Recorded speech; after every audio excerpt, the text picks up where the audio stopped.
But I would love to just share my basic philosophy of art, and that is make it.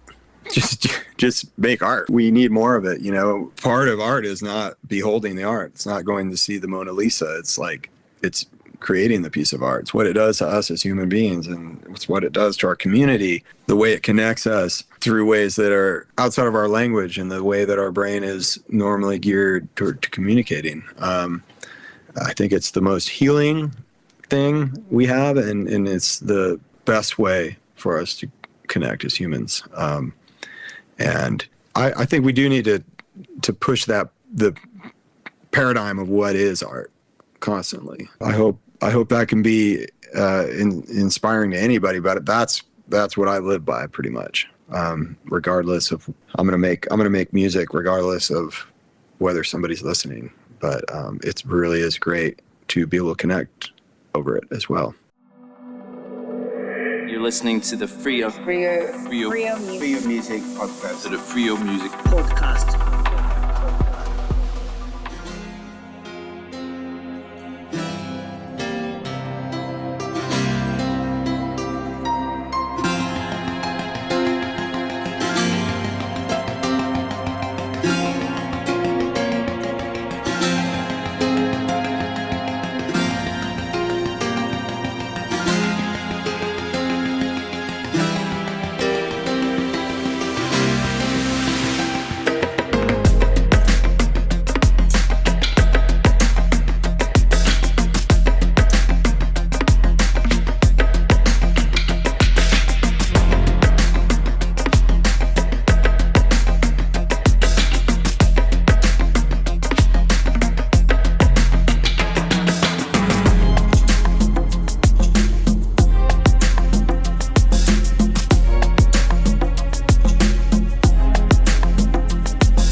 Tyson Leonard, and my music name is Tropo. It's a Greek root that's in a lot of words, and it's the moment in time or the point in space where change occurs. And I felt like it's like the place where the catalyst meets the right chemistry or whatever. And I feel like that's, to me, what my music is. It flows in an improv sort of way. It's kind of like a complex system, sort of like the currents in the ocean, or like, weather patterns or something, That's kind of what I envision with it. That's beautiful. Well, I actually didn't know the meaning behind it, so I appreciate you elaborating that, but really like the phrase you used, a moment in space where change occurs. So that it seems like the crest of the wave, like right in the barrel of the wave, something that's in flux. So when you first started creating music, what were some of the first breakthroughs that got your foot in the door, got you really excited to pursue this path? Well, that's interesting. I've been doing it a long time, so marking one moment is pretty tough. But I can tell you, I've been very excited by electronics for a long time. So I learned violin from a young age classically, so I had this like training, not exactly knowing what I want to do with it. But every time I got my hands on electronics, it kind of excited me. There's something about synthesis and digital delays and all this stuff about how you can put it all together and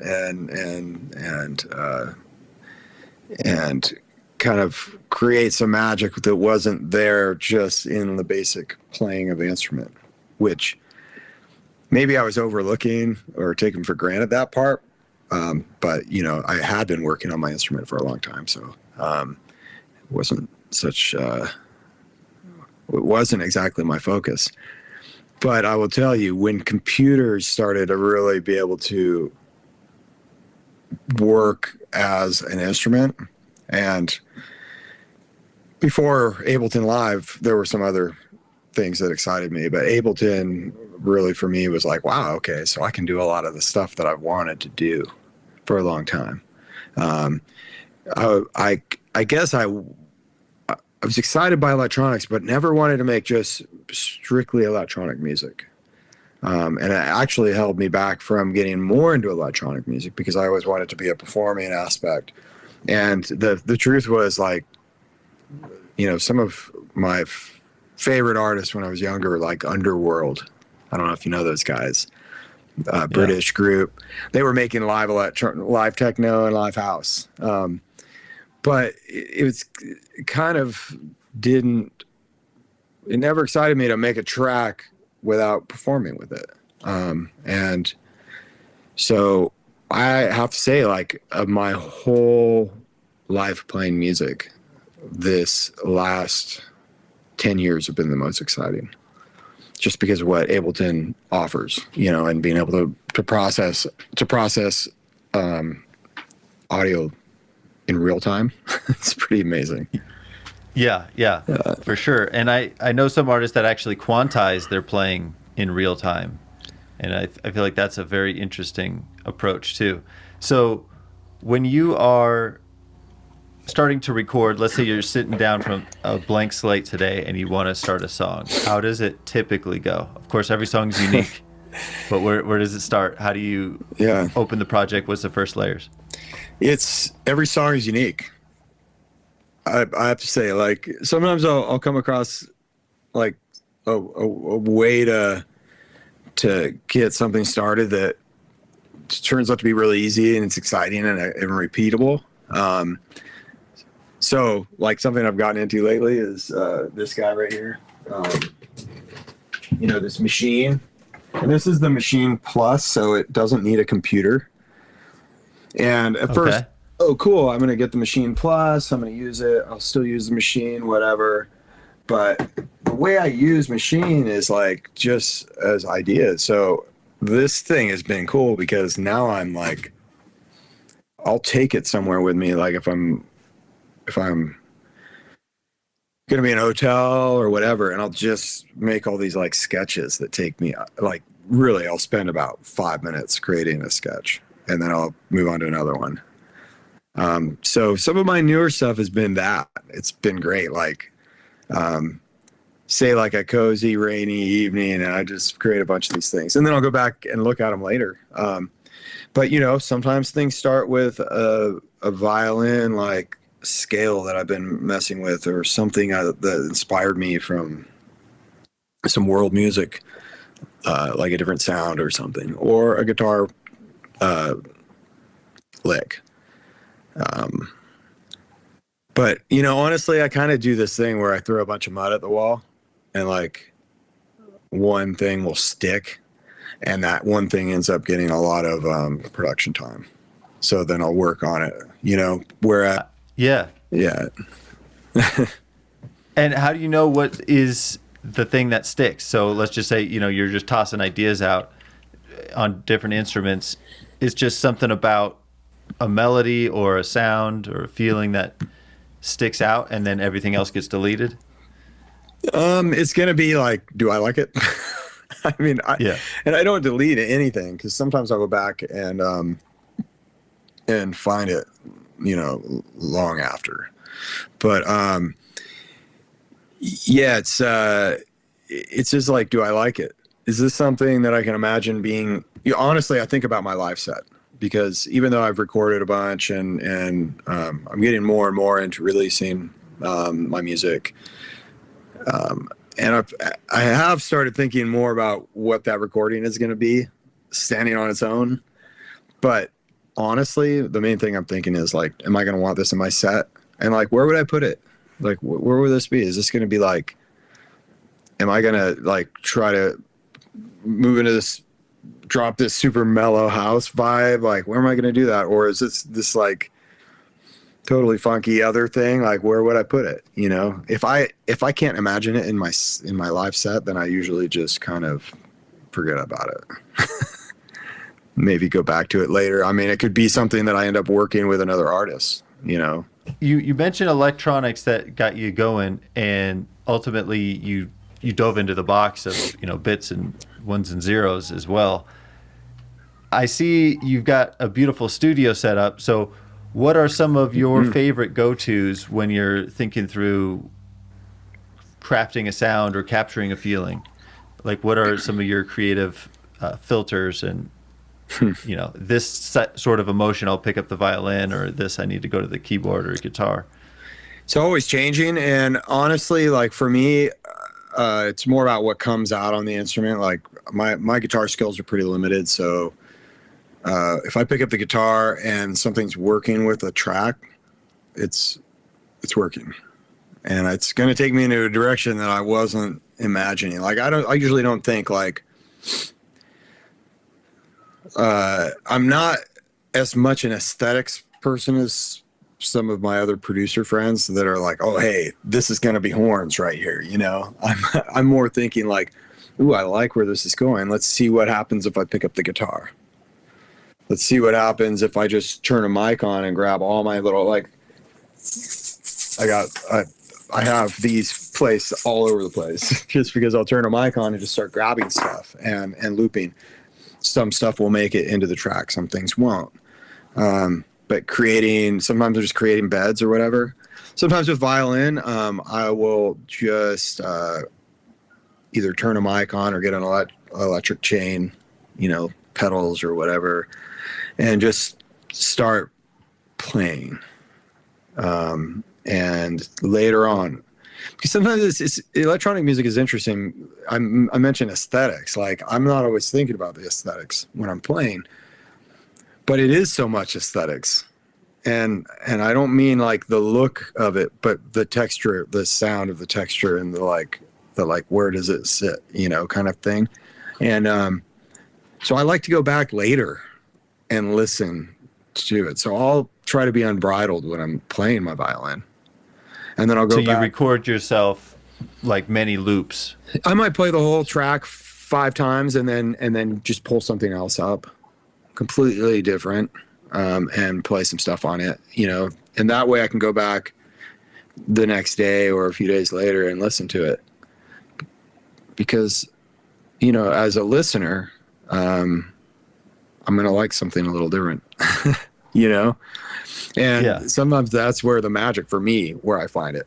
So, and I don't know if your question was also about like the actual tools in here, because that's a whole different thing. Like I love thinking like, okay, what mic and what mic preamp am I going to set up for all this percussion I'm about to play, because it's going to have and so yeah, for sure. Each mic has a different texture, a sound. Each preamp will color it a little bit differently.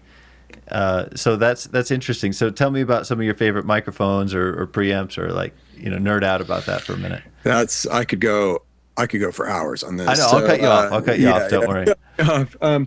Well, I think about it like this, and I try to be deliberate, and a lot of times I'm completely not. And so, when you go to mix, I don't use a lot of samples. I make them. So if I go to mix and I really need more brightness in a track, and I just recorded all that percussion with like a dark mic preamp and a dark mic, I'm kind of stuck in this place where I need to do something different, because you can't just brighten up stuff. A sample's different, because a lot of samples that you can grab it or pre-made have a lot of saturation, all this stuff where you can kind of shape it quite a bit. But from scratch, I tend to just think about, so there's some like these API style preamps, they're really bright, or at least they put things right in the front. So if I want a shaker track that sits kind of up high and it's kind of ethereal and soft, that's not the one for it. It's going to put that shaker right, like Nicola Cruz style, like right between your eyes, and this like Neve stuff will be a little softer. And then there's some transparent stuff that just sounds real. It sounds like the shaker's right there. And then microphones are the same way. So there's like this Soyuz Fat microphone, which kind of brings things forward, but it has really silky kind of top end. And then for realism, I have these Sheps mics that are just, they're like your ears, you know? So a good set of speakers with like some Sheps, wherever you put them, it's going to sound just like the true sound that's in your ears. Yeah, which is beautiful. So I don't know. For sometimes, like I said, I try to be deliberate, but I mean that I try to be deliberate in that usually I'm not. Like I like to think like later I like to think, wow, I end up thinking, wow, I should have thought about that a little more. But sometimes it's about the vibe of recording. So, you know, I'll set the lights to feel good. You know, I've got, I'll bust out a couple mics, plug them in, have them ready. Because the last thing I want to be doing when I'm actually starting to play is to be messing with the electronic side of it. So for sure, it's a lot of fun for me. And, you know, I try not to be attached to anything. That's one of the big things, is just like throw stuff away. I've had a few friends that really helped me with that. You know, when I'm sharing a track and getting some critical constructive criticism, and they're like, what is that part doing there? And I'm like, you know, I'm thinking like, oh, that part was the first thing I laid down. That's why I made the whole track. I loved that part. But then I'm listening to it, I'm like, yeah, that, like, if I take that out, like, it's going to really improve the situation. So like just trying to not be attached and just keep recording, and, you know, for better or worse, sometimes it ends up amazing. Sometimes it ends up okay. That's what for sure. Well, yeah, you can't know what the outcome is going to be premeditated. Like, I don't know, maybe somebody out there thinks through the whole song and then lays it down, right? You know, but I think that there's a lot of exploration that you are embarking on while you're recording it. So when you are thinking through your like creative flow, are you a person who is very consistent with sitting down, you have everything plugged in, ready to go, and you know you're very consistent with that, or do you work in bursts? I work in bursts, but I try to bring in consistency through like practice. And I don't mean rehearsal, but the practice of coming in the studio, sitting down, seeing what mics I have up, and or at least trying to get something done on a regular basis. Sometimes that practice is just the practice. That's all it is. Like I'll sit down and be like, okay, here's the list of things that I know I need to get done. I'll do a few of them. Sometimes that won't be fruitful at all. Like I'll be like, wow, there's a reason why I wasn't inspired or whatever. But sometimes it's like, wow, if I hadn't made myself sit down, then I wouldn't have had that. I wouldn't have found that vocal that I recorded way back when and realized that it fit in here, and spent the 3 hours editing it and basically having something where there was nothing before. So it's a little bit of both. I think the nature is bursts. But I need to get more done than that. So yeah, you got to show up. And you never know what's going to come through. Totally, man. That's great. Tell me about a turning point in your career, your path, your life's journey. Maybe a perceived failure on the outside that actually ended up setting you up for success. Well, that's interesting. It's something interesting to think about. I mean, I kind of look at everything as a failure. Not in a totally negative way, but it's you know, the journey's hard. It's like there's always a lot of self-doubt and not thinking, you know, imposter syndrome or whatever, not thinking that what I'm doing is on par with what I want it to be, whether it's me helping other people produce or producing my own stuff. So I don't know. I think a turning point for me was has been the realization and a real help from friends in the industry to help me start saying yes to projects, and just like I don't know how to put it. Yeah, like It's take a struggle, chances, put man. yourself out there. Yeah, it's a struggle. I mean, I have to say, like, there's some people out there that are just like, this is what I want to do. I'm going to do it, and they go do it. That's not me. For me, it's this lifelong like journey of who am I as a musician, and I mean, I don't feel like I can not do this.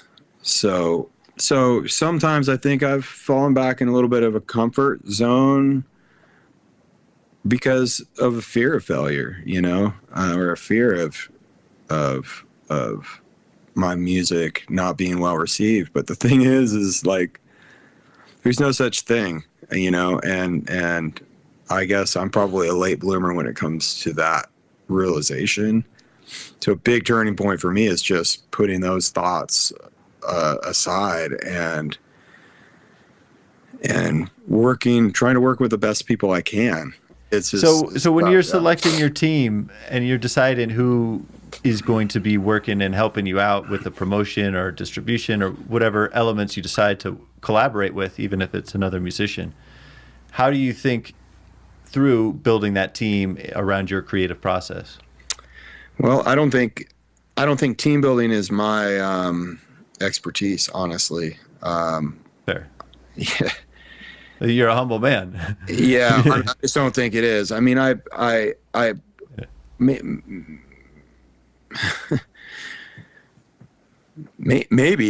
maybe I should look into that more. But I've really appreciated friends reaching out to me and saying, "Hey, we got to do this thing." Like I've got to work with you. And I'm like, wow, okay, cool. Let's do it then. People Nice. that have helped pull me out of my shell, because I love making music, love being in the studio, and I love performing. But the whole thing about releasing music, that's been like teeth pulling for me. But now I've gotten to where I think I love it. I'm getting to where, I'm in my 40s, and I'm getting to where I'm realizing that I love that part of the process and embracing that a lot more. That's great. And you said it was friends that helped bring you to the point to release more music. Is that right? Yeah, for sure. I mean, I always have to thank my buddy Ryan Herr. He's just, I don't know if he's one of my best friends, but he's also, always encouraged me to do more with my music. But yeah, speaking of what you just said, like, as far as that is the realization that it's pretty selfish to play music, especially electronic music, and not release it. Because we are, well, if you're making beautiful stuff, it needs to be recorded. I'm always of that belief, even if it's just a recording of the live show, that, can now be something that can be shared beyond that time and space. And that's cool to me. So I'm a nerd about recording. So I just love that process. And sounds like you also love that process and are deep into the nuances of how sound can even be shaped. The same instrument being shaped by the mic setup and the preamps and all the other elements that ultimately go into shaping sound. So what would you say is your X factor? What separates you from others? What gives you the sound that you have achieved? And how does your brain work that other people's don't? I can't speak to whether other people's brain works like it. I would say it's the real time At all? improv thing. I mean, that's where my mind lives. And so when I'm playing, when I'm playing live, it's there's an ultra presence, and I don't mean stage presence, but the presence with the music, with what I'm engaged in. that to me is where magic is made. And how am I going to say this? Like I'm not making music to send a message to people, and I'm not really making music to tell people how to feel or what to think. It's more about setting this stage for profound experiences, whether it's relationally between people or in internal experiences. And I think that's this presence of what music is. It's like, it's the ultimate expression of time, of time and the manipulation, what we're capable of humans, as humans, like the manipulation of our surroundings and what's in us as well, like emotionally and communicationally. So I think going back to your question, like, it's that improv spirit. So you might hear one of my tracks in my set, but it's not going to come out the same way exactly. It's going to reflect what's happening inside me, probably in the world, and definitely in the audience. Yeah, that's well said. And to back you up with something you mentioned about humans' relationship with time and how it's like, so the ultimate expression of our relationship with time. Our ears are the instruments that can sense the greatest or the smallest increments of time. Mm-hmm. So like our eyes see 16 frames per second, and our touch sense is, whatever that frame rate is, but our ears is actually the finest. So I think it's about 5 milliseconds. So it is for sure objectively like our closest thing that we can experience with time, in a scientific sense as well. I'd like to add to that. It's a lot less than 5 milliseconds. I mean, we can. You think it is? Oh, it is for sure. I do a lot of binaural recording, and you can put two, like this far apart, omnidirectional mics that pick up, equally in all directions, and put one in one ear and one in one ear with headphones, and you can close your eyes and hear where everything is. And so all that is, it's not the level that those sounds are coming into each mic, because each mic, they're only a foot apart, so they're picking up the same sound. The difference is the distance, which is less than a millisecond. Interesting. Yeah, and the brain decodes that spatially. It's absolutely unbelievable to me. Like certainly, blind people, especially when you break it down. Yeah. Because sound is flooding, right? It's coming from everywhere, and all the reflections that you're getting, which are just slightly different in amplitude, and you're able to hear directionally. That's wild. So I appreciate you refuting the 5 millisecond claim and saying that it's under 1. So that's very interesting, and I haven't heard that before, but I'll take your word for it, and that is a great experiment to run. So just 2 omnidirectional mics, 1 foot apart. Yeah, it's just the difference in time. We can pick up even smaller than that. So can I add to this bit of the conversation? Yeah. One thing, you take it in a different direction if you want. Yeah. Something that really interests me that this conversation is sparking is the way that different people hear. This really interests me because I know that I hear differently than a lot of people in my industry, and I'm also a live sound engineer, and I hear a lot differently than your average live sound engineer. And so that's made me realize that everybody hears differently. And in our culture, we like to homogenize everything. That's part of what culture is. And I think the way that we listen is homogenized a lot by like pop music. Like, hey, things sound this way. This is what it sounds like. This is where a kick drum goes in a mix. This is where this goes in the mix. Well, that's all just an agreement that we have. Because the reality is, like you said, the sound is a flood. It's coming from all directions all at once. and it's bouncing off every surface, and we can potentially pick all that up, except for it's being filtered by our brain. Our brain's literally picking through all that information and saying, this is important. For example, you could have wind and rain and all this stuff, and then the stick breaks behind you. Well, your brain says, you know what the important thing was? It was that stick breaking. It wasn't even that loud, because that's probably a predator or something. You know, like stick breaks, you know it happened right there. You turn around and it turns out whatever it is, you know? Yeah. Yeah. It's like the cafeteria and one person says your name and Yeah. 100 people are talking, and you're going to turn to the person who said your name. And, Yeah. It's So what are wild. people That means hearing? your brain's actually processing everything at the same time. Absolutely. And so what are people hearing, and how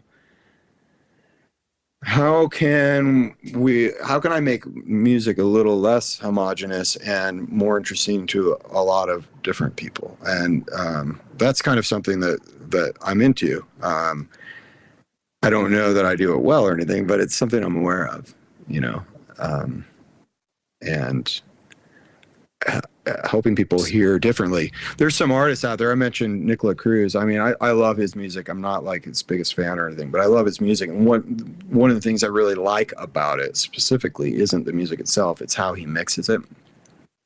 The mixes are the very far from what would be considered your normal mix. Like if he sent his tracks into a mix engineer, it would not come back like the way he's done it. And I appreciate that, because it's breaking that norm of how things should sound and bringing things into more of a place of, here's how I want you to hear it, you know? So anyhow, that's great. And so let me just ask you like kind of a follow-on question to that. So if everybody hears differently and uniquely, which I objectively agree with, and people's frequency response is different, so people hear different frequencies, That's different true, ranges, and different loudnesses. So your mix, even though it's like, you know, EQ'd in your head, to somebody else's pair of ears, this is sharp, and that's like, it needs to be brought down or something else. But do you think when people are listening through a song that everybody hears a different mix, or do you think that mix is now objective because it's been recorded? Well, it's all based on reference, right? So regardless if everybody can hear differently, but the reference points are still the same. So, for example, if everybody hears the Beatles differently, it doesn't really matter, because it's still the Beatles. I don't know if that answers the question, but yeah, well, I think you're saying depending on what people's past experiences are will shape how they view the mix. Maybe some people don't like music that's too bright, as in too much high end. Some people don't like music too much low end, and it's probably because they're sensitive in those areas. Some people don't like music, like I don't like music that's too loud. My ears are pretty sensitive when things get loud. So much of it is training. So as a studio professional, I have to know what is my reference. And so we have a lot of like electronic ways of measuring sound. You know, when I'm a sound engineer, I go into a lot of different, you know, whether it's arenas or big concert halls or outdoor venues, and I need to make that PA system sound somewhat close to a reference of mine, like how I want something to sound from a starting point, so that when I go mix, I'm not going to every single instrument and trying to make it sound the way I want. Like the PA already sounds the way I want. So in my studio, I have my studio monitor sounding what I think a good reference is for me. And how do you control that reference, or how do you shape the sound in that like live setting? Do you use just like a EQ, like a multi-band EQ to? Yeah, there's EQ. Most of it's EQ. A lot of it's with PA tuning. There's you have a lot of different speakers. So one of the things is making sure that all those components are relatively the same level to begin with. Then you use different types of EQ to EQ it. But a big portion is timing too, because like we were talking about, timing is so important. A lot of times the difference between a really good sounding PA system and a bad one is the time relationship. Because if you like put your hand like this and it sounds like the sea, the ocean or whatever, what that is it's all the tiny reflections, which actually are way under less than a millisecond, because we're talking inches, and it's bouncing around. And then they start comb filtering, and you get this like hollow sound, which is timing issues in the probably 900 hertz to about 1.5 kilohertz range, which is that, I don't know if you can hear me, but that like, that middle range of the pink noise, you get some really weird stuff. You can get that in low end too. So, just making sure the PA doesn't have problems. But then after all that stuff's figured out, it's just EQ, EQing. Oh, that's great. I appreciate you explaining the seashell, what's going on actually. Yeah. So you said it was coning in on itself? Comb filtering. Right? So you have comb filtering. All the different waveforms are lining up, and sometimes you have two waveforms that are lining up together that boost each other, or they're canceling each other. The constructive or destructive interference, like the ripples on a pond? Yeah, it's very much like a ripples in a pond. In a perfect world, you drop a pebble in a pond and the ripples just go out forever. Yeah. But the reality is they come bouncing back.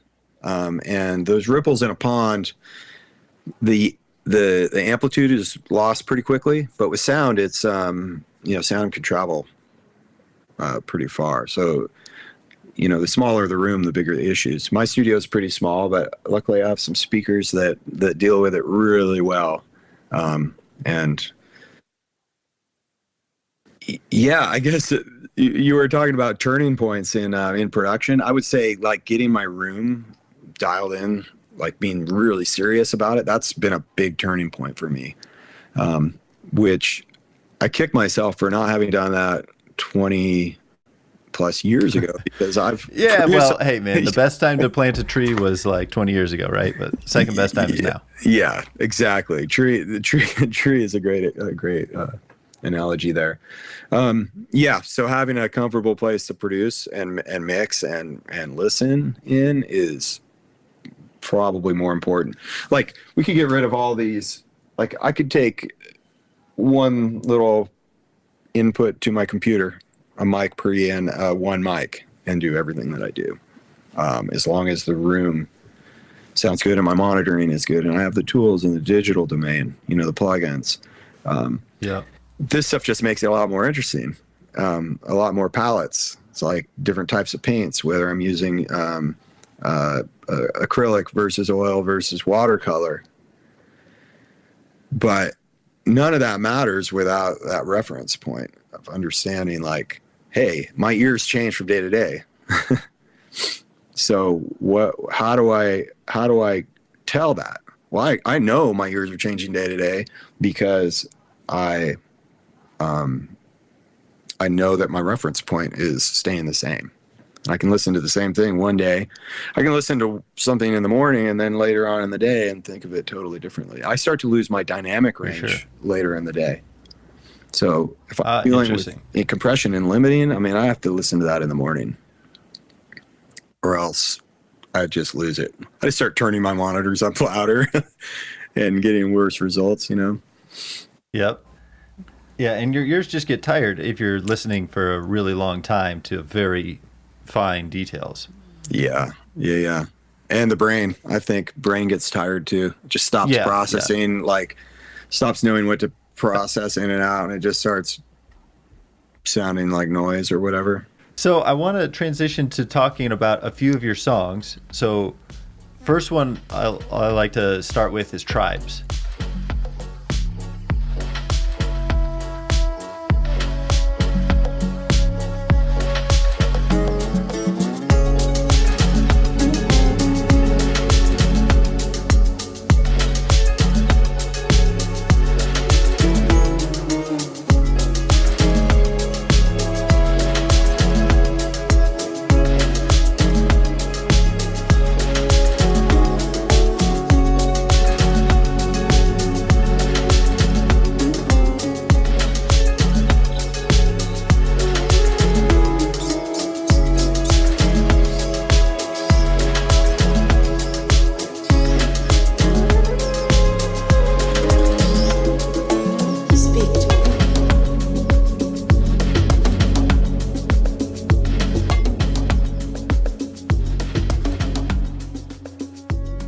it's a heavier track than some of your others. And you mentioned that you like to start out sets with it, so I'll start there. Why do you like to start out sets with that track, and what's the meaning behind it? Well, it's just something I've been doing. I think I've been starting sets with it since June of this year, 2022. So for about 5 months, I've been into that. This is a tune that the track, it's really interesting because I kind of created all the rhythm and all this stuff, and it was something I was working on for quite a long time. There's a lot of hand percussion in it. And I don't use samples very often, rarely, if at all. But this tune, I was thinking, man, I want to have a guitar in there. And I pulled my guitar out, and my guitar was sounding really crappy. Like it hadn't been set up in a while. I hadn't been playing it. It's my electric guitar. My acoustic stays in pretty good shape, but this electric guitar is just like buzzing, and the knobs aren't working, and the strings are dead. And I kind of was like, okay, I want to find a placeholder. So I went looking through a bunch of samples and found that guitar, which I'm going to be the first one to admit, like, that was a sample. And originally when I put that guitar, it goes boom, boom, boom, boom, boom, boom, boom, boom, boom. Like, I don't even know what it's from. It's from I'm trying to think. I mean, it sounds kind of like that weird wannabe Egyptian Hollywood music that happens sometimes that some of the surf bands are into, but then it also sounds like maybe it's island music from the Caribbean. So I don't even know what it is, and I wish I did. It was like some free thing that was in this sample pack that I had. Yeah, but it called to you, and it fit the place where you were having an issue with your instrument, so you just grabbed a sample real fast to fill it in. I put this in. So I put it in, and it did this push and pull thing to the rhythm that I've been working on for this long time. Because originally the rhythm, it was really this kind of, it's just right. It's like, it almost reminds me of like being stranded on a paddleboard in the middle of the ocean. Like no land in any direction. You're just kind of drifting over these swells. That's the groove. So I dropped this in the middle of the tune. I was like, wow, that's cool. I ended up starting the track with that in the end. I'm like, what's catchy, you know? And by that point, I redid the sample with an actual guitar. I bought a new so guitar. you played it. Then I played it. But it's nice. Identical. I put some spring reverb on it, kind of made it sound like a thing, but it's just it's a 2-beat sample. So it repeats once every bar. I mean, twice, whatever. So yeah. Really very little short thing. But I started the song out with it. So what I've been enjoying is like when I'm starting a set, whether I'm the only artist and this is the first sound that's coming out of the speakers, or if it's a transition from another DJ, I can just kind of put that loop on, and it just starts going. And I can pick up my violin, tune it, kind of make sure it's working, check my drum pad, make sure the sounds are working, kind of get my mic, make sure it's working, test some of my effects, make sure everything's where I need it to be. And by then I'm kind of like, you know, maybe filtering that guitar part, kind of getting people's attention by having just this guitar line going, and then I'll drop into the song. So I've really been enjoying that. So long-winded. No, that's a great answer. I appreciate you going into it. It's different every time. That's what I like about it. I've been playing with it. So. Oh, that's a nice way of transitioning and also giving yourself the space to check everything while there's something going on, giving some forward motion to the show, and then you can drop in when everything's is ready to go. Yeah, it's been offering me a little bit of a relaxation, honestly.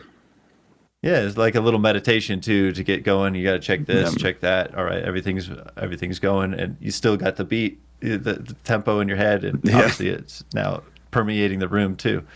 So that's great. So when you do perform on stage, what are some of your favorite tracks and ways to change the energy? that kind of changes each night.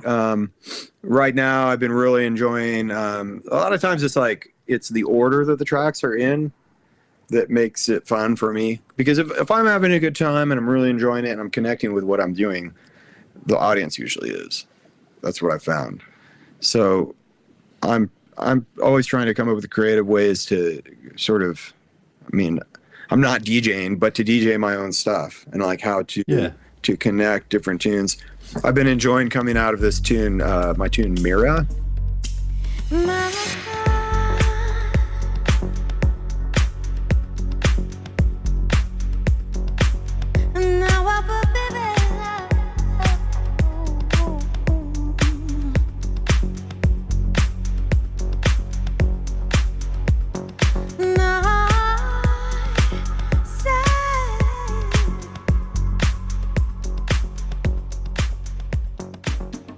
Which has a vocal of a young lady named Camille Gomez. And halfway through, it breaks down, and typically the tune would go out with a guitar solo and some violin and more vocal, and it peaks out, whatever. But I've been just letting her voice keep going.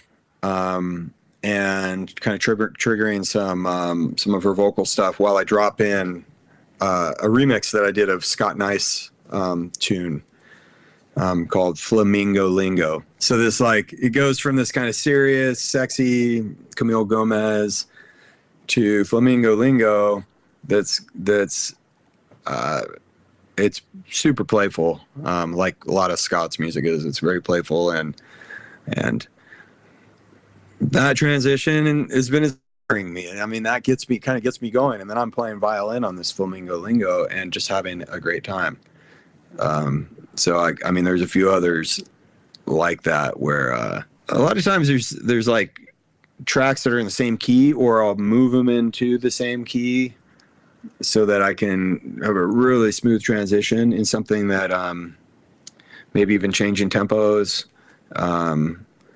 Going from I've been going from this tune Blue Mountain, which is kind of a slow trance. It's like side trance, but slowed way down. And it's very earthy, and it's kind of like this dance to Mother Earth kind of, and it's almost dark. And going from that and then speeding up at the end into my brand new tune called Cloud Walker.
Which is very also feminine, but it's like the feminine of the sky, not the earth, and very soft and ethereal, and I'm singing on it. And when I first brought in Cloud Walker, I was trying to have it be in the set where I'm ramping up into it, and it's just soft. Like I realized, I want to go from something that's more driving and bring it down into that, so it's obvious that that's what it's supposed to be. I guess what I'm saying is like, for me, what I'm excited about in my set is when I set, because I love all my music, and it's my music. It's like my kids. It's like my babies. If I set that track up to succeed and be beautiful and to come across with a lot of meaning, that's success for me, and that's fun, and that's inspiring, and then it comes through in my violin playing. If I'm not kind of hitting that mark, that's hard. And sometimes it's just because of the whatever the show is. Like if I come in with something super tender and everybody's been just headbanging all night, that's a challenge too. But you got a mismatch. Well, I could fail. I mean, I don't know. Yeah.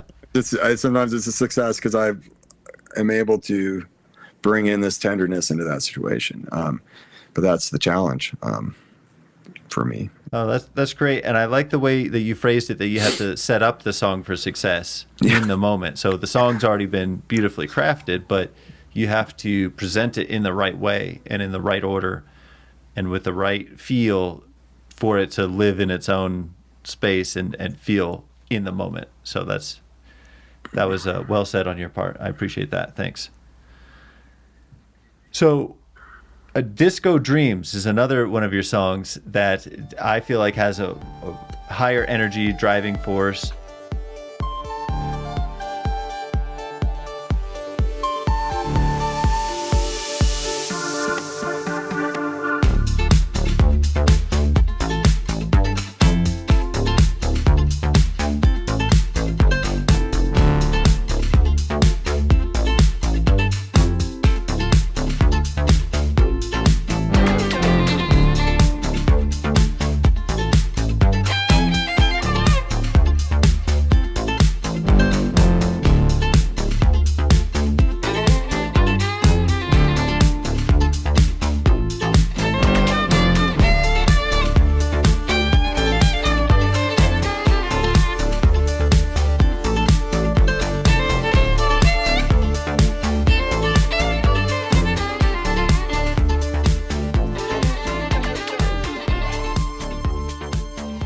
And there's like a flute in the intro. Are you playing that?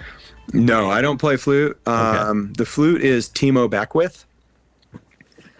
Really good friend of mine, old friend of mine. In fact, the first time I ever played with him, I was 15 years old.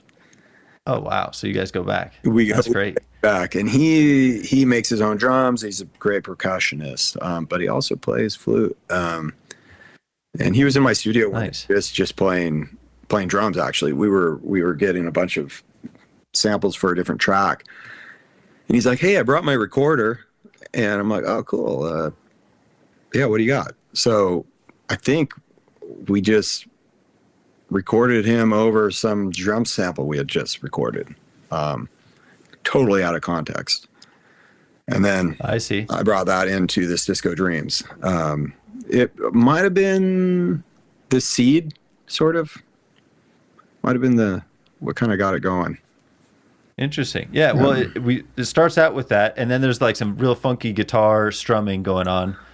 Is that you or? That's not me either. So all right. You're the magic behind the scene. Yeah, the funky acoustic guitar is a nylon string guitar played by Ryan Herr.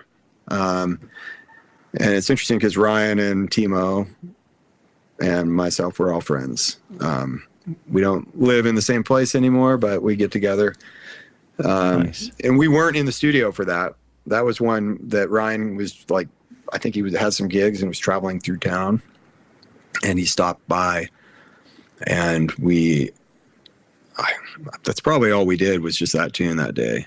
And yeah, I love that kind of funk that he put in it, and we put a bunch of delay on it, and it brought a little bounce to the track. Yeah, definitely. Extra flavor for sure. And then there's I would call it a fiddle, but you might call it a violin. Was that you? Yeah, that's me. So that kind of really bluesy Appalachian, who knows what kind of fiddle violin on top of some sort of pseudo acoustic disco track. I don't know. Yeah. I don't know. It's a very cool blend. It's So yeah. So when you're creating a track like that, do you have a destination in mind that you're going for? Do you have a feeling that you are trying to evoke, or figure it out as you go? When I started that one, I think I was figuring the whole thing out as I went. And I wanted some funky synthesizer, which I've actually been thinking about going back and changing some of the sounds on it from the recording for my live show. But I think what I was thinking was I want a disco track so that I can just throw that in when I feel like it. And since none of my music really turns out exactly the way, like if I try to make disco, it's not exactly disco, but I think that's what I was thinking. I want this upbeat, it's quicker than most of my music. Most of my music is, it would top out at 124 BPM probably. And that's what this is. It's 124. I've tried to play it slower. It doesn't really work out. Sometimes like 123 BPM or 124 BPM. It kind of wants to be right in there. And so it plays a role in my set. And I'm pretty sure that's what I was thinking. Now, as far as the meaning behind maybe the name or like wanting to have disco, this was early in the pandemic, and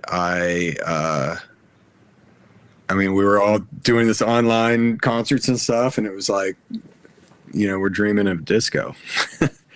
And so, it starts with that flute, which is very indigenous sounding, and the thing behind that is kind of how, I don't know, a lot of people had different experiences at the beginning of the pandemic, but for me, it was coming down to my roots. It was like, hey, what if things never went back?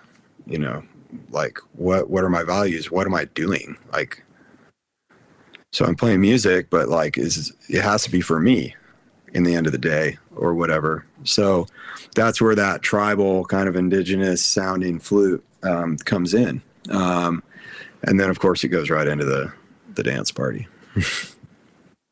That's great.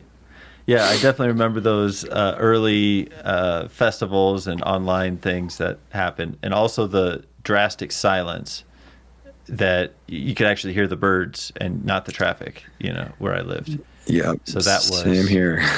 very, very revealing. And, I don't live quite in the city center. So anyways, yeah, very interesting time. Wondering, what are a favorite book, quote, or message that you have that's most impacted your life? I love these American writers from like the 1920s, 30s, 40s, Hemingway, F. Scott Fitzgerald. And they're wanting to like really get reality. Like, what is, we have the social norms. We have, what are things supposed to be perceived as? What are the faux pas? Where are we not supposed to, what are we not supposed to express? And those writers really, to me, like broke through that barrier and said, hey, the dirty truth and the beautiful truth is actually underneath that. And I fell in love with that kind of art form, sort of. And that permeates through my music, which is the mysterious and the mystique, or whatever, the magic is just as real as stuff we can touch, like this desk. It's I try not to look at life like the mysterious and the magical or some otherworldly thing. It's just a reflection of being human. It's like we are surrounded by beauty. We're surrounded by bad things too, but we're surrounded by beauty, and like to be as in touch with that reality as possible. I think is my favorite place in art, and art being a reflection of life, especially if we are to succeed as, human race, and really get back to what's important to us. There's that like South American style, like Isabel Allende, and the 100 Years of Solitude, where they describe magic as an everyday thing. And sometimes they realize that, it was just the cows that we were tripping out on, or whatever, but like that mysterious is the stuff we don't know about. And it's okay for us not to have a grip on reality all the time. But I think it's also really important for us to like have the best relationship with reality. And that's where I think deep moments come from.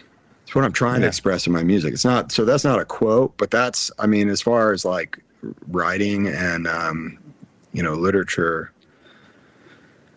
impacting me, I would say that's a big one. Yeah. So you're aiming to capture the magic from every day. Yeah. The everyday. It's like, what lengths do we have to go to see beauty or to see something, to see a miracle? Like, you don't have to go far. Just like observe yourself for a day, you'll see it. Yeah. I think we humankind, us included, like we tend to like really get detached sometimes, and then be enamored by some far off thing. But the reality is just like we have enough amazingness just by being in touch with what's actually happening and being present with it. Art is an example of that. Nature is another example of that. It's so mind-blowing constantly, just seeing what nature is doing and being a part of it. Outside of music, what gets you excited? What lights you up? You mentioned nature already. You mentioned your love for electronics, but outside of music, what are you into? Love getting into nature for sure. Exploring. I love traveling, which is a good one, being a musician, because, there can be a big part. It is a big part of my life. Traveling is. I always feel like I'm not doing it enough, but embracing it as much as possible when I am. Just my family and, my community, my local community, and my animals. Nice. What kind of animals you got? I got a fluffy puppy who I was hoping would show up during this. Who doesn't want a fluffy puppy? Right, he's great. He's a little Maltese poodle, so he's amazing. That's funny. Cats, chickens. Nice. That's more like a farm thing. Rabbits are not extremely useful, but they're cute and just fun to watch them. But also, just nature in the yard. I'm blown away by the nature around me every day. I feel blessed to live where I live. And where are you currently based out of? San Luis Obispo area in California. We have the Pacific Ocean right there, which talk about being in awe of nature. That thing will kill you if you go in it. But it's also just so beautiful, and like it affects everybody who lives along it. It affects their psyche. And then we have just beautiful open spaces and mountains to hike. A lot of good bike riding. Sounds like you are. You could have taken many paths with your life. Why'd you choose music? It's funny you say that. Life is different for everybody. Like some people, playing music, I actually get to talk to a lot of people who are like, wow, I'm having this profound experience right now and blah, blah, blah. Like, for example, went into college when I was 18 and finished and got my job, and I've got my family, and now I'm trying to figure out like why I did any of it. So I'm, I think about my life the same way, and like every decision was like, for me, it's almost like there was a decision, and I made the decision I made regardless of whether I thought it was going to be easy or, let's say, a good investment in the future. So when I was 18, just out of high school, I applied to a bunch of colleges and last minute decided to go to music school and not go to, just to stick to music. I mean, it was something I loved. So I moved to Boston, went to Berklee College of Music. And I forget what your question was, but these just decisions one after another. I mean, they're numerous, to just stick to music when there was an opportunity to do something that would lessen the amount of time that I got to spend on music. I kind of shied away from that. That's great. Well, I think of what, as you're talking, I think as you're talking, it's like there's a bunch of exit ramps. And of course, you can always get off the music path, but you've chosen to stay on that path. Mm-hmm. And it sounds like you had that inspiration as even a young kid. So that's great. Yeah. You said something about a quote that was interesting or inspiring or impactful. And I'm trying to remember who even told me this. But somebody was like, it was somebody I was working with in LA at some point. I don't know if it was my lawyer or somebody, but they're like, the key to making it is don't quit. The one thing that everybody who's happy with their music or art life, it's because they never stop making it. I mean, we could stop at any moment, I guess. And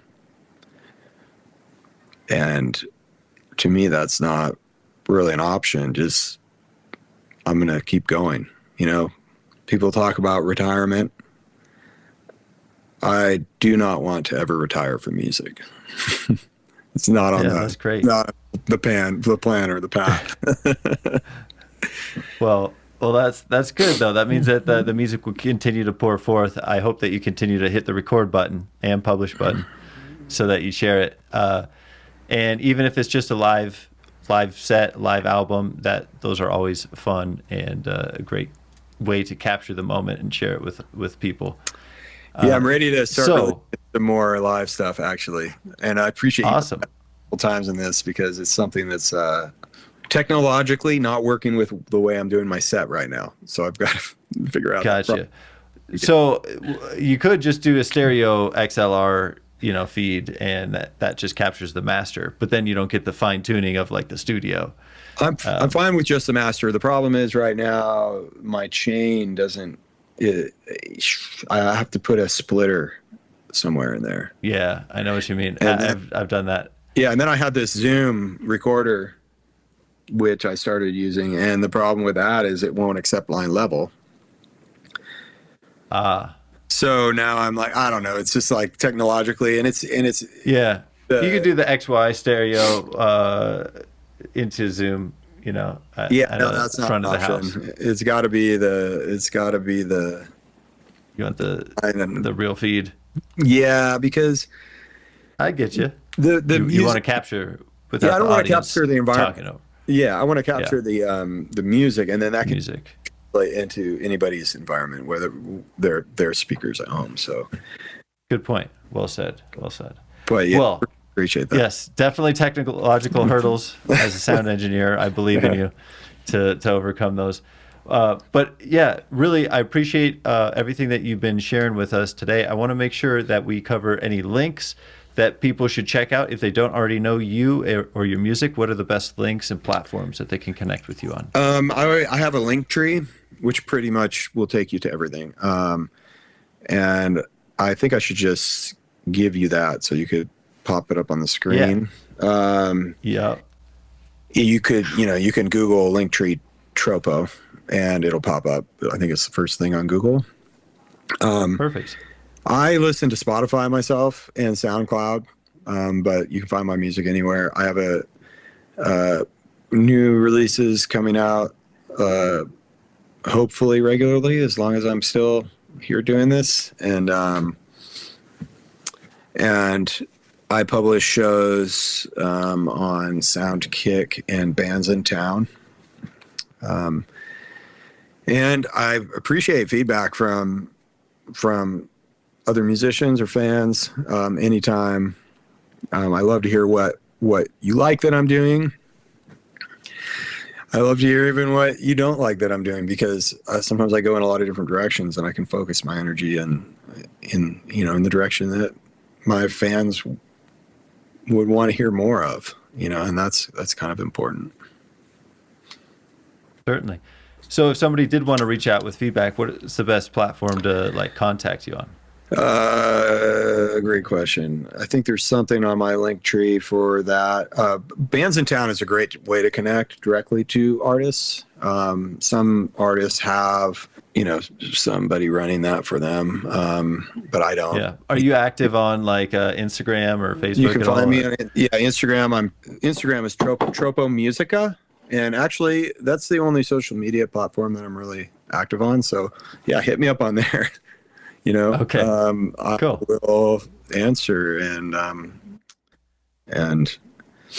let me know. I'd love to hear from people that haven't been able to hear me play live, who would like me to come to their area too. That's always helpful. Last question is for you. It's open-ended. Is there anything else that you would like to share today that we didn't get to? I would love to share just my basic, I could be promoting something or whatever, but I would love to just share my basic philosophy of art, and that is make it. Just make art. We need more of it. Part of art is not beholding the art. It's not going to see the Mona Lisa. It's creating the piece of art. It's what it does to us as human beings, and it's what it does to our community, the way it connects us through ways that are outside of our language and the way that our brain is normally geared to communicating. I think it's the most healing thing we have, and it's the best way for us to connect as humans. And I think we do need to push the paradigm of what is art constantly. I hope that can be inspiring to anybody, but that's what I live by pretty much. Regardless of, I'm gonna make music regardless of whether somebody's listening. But it really is great to be able to connect over it as well. Absolutely. I love that message. Just make it. Yeah.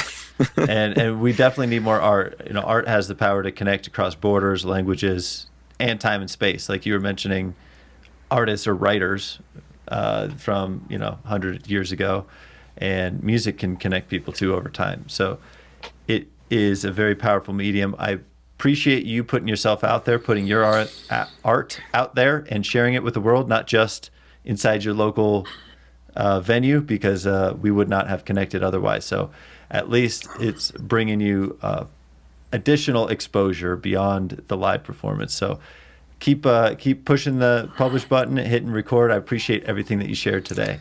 Yeah, thank you so much for having me and hosting me on your podcast. Appreciate it.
been listening to the Freio Music Podcast with Michael Morahan. Be sure to like, subscribe, and hit that notification bell so you don't miss a single episode. And don't forget to share this podcast everywhere. Thanks for listening, and until next time, stay tuned.